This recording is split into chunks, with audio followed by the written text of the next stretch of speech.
Apply for a Marin Wildfire Resident Risk Reduction Grant, you're going to first open up your preferred browser.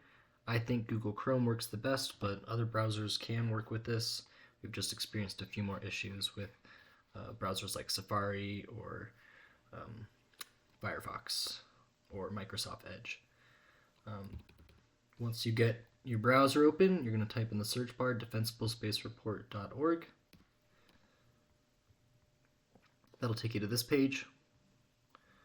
And then if this is the first time you're here and you haven't created an account yet, you're going to put in your address. This is the Marin Wildfire office. And then you're going to put in the access code that was given to you at the time of your inspection. You'll hit enter. And then once again, first time not logged in user, you're going to have to put in all of your information.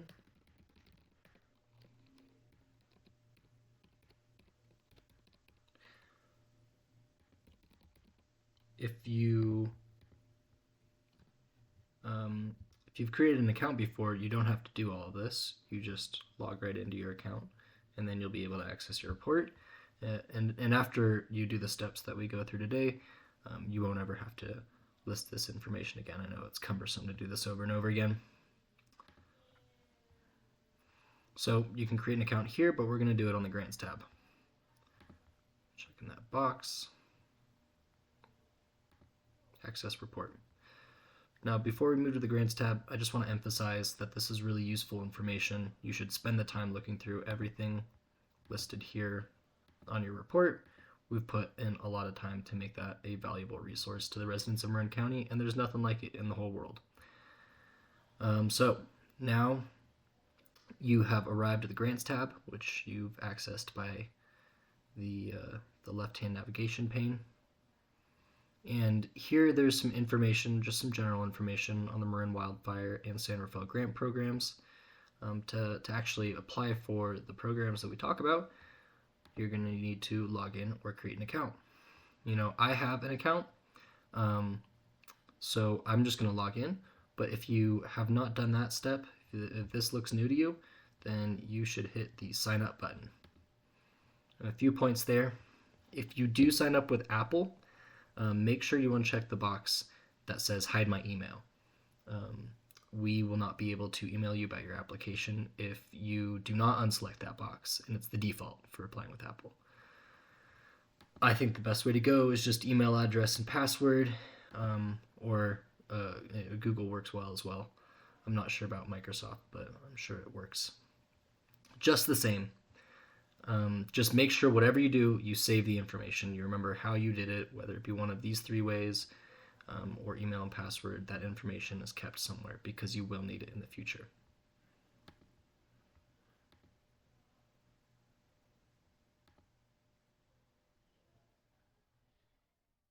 So now you can tell that we're logged in because up in the top right corner right here says MWPA Grant Administration, and it's got that little person icon. It'll have your email or account information up in the top right corner if you're logged in, and if not, it's going to say log in that blue text that we saw there before. Because the Marin Wildfire office is in San Rafael, we've got the full range of programs offered to residents of San Rafael listed here. We're just applying for the county-wide program, which is accessible to everyone across the county. I will note that all of these programs are Measure C funded. They just each go about addressing needs in a different way.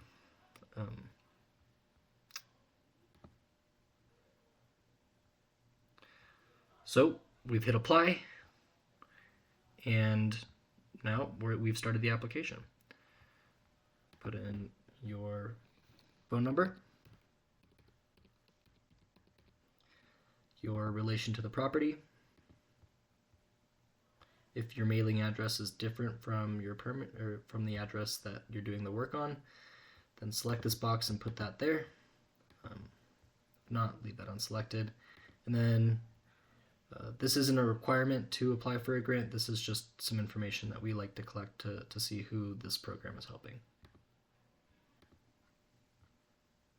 Now, once you've completed everything on this first page, the save button will be blue.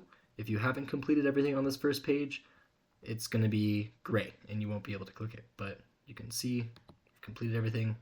On to the next. Items. So this is where you're going to select the work that is on your wildfire risk report listed in these tabs right here that you'd like to apply for reimbursement. Once again, I'd like to emphasize that you do not need to have the work completed to go through this step. This is just indicating the work that you'd like to complete, and we'll get back to you saying, yep, everything looks good. You have $2,500 reserved for the work that you have indicated in the application. So I'd like to receive reimbursement for removing juniper, removing some hazardous vegetation, and a little bit of grass maintenance. Something to note here, if any of these items are both listed both within and beyond zones 0 and 1, so if it's you've got some grass that's both in the first 30 feet from your home and then also beyond that first 30 feet, it's still going to be listed here on your report, but that doesn't mean that all of that grass is eligible. It still is limited to the eligibility criteria of the program, which means that you're only eligible to receive reimbursement for work within the first 30 feet of the home. If you do choose to do all that work at once, so within 30 feet, beyond 30 feet, that's fine. You just need the contractor to itemize that work in between those two areas on the invoice so that we can reimburse you accordingly. We won't be able to reimburse you for the work if it's lumped all together. Now for the home hardening items, I'd also like to install gutter guards. And that's a lot of work, so I'm going to put in the full award amount. But if you don't know, that's fine. You don't need it. You don't need quotes.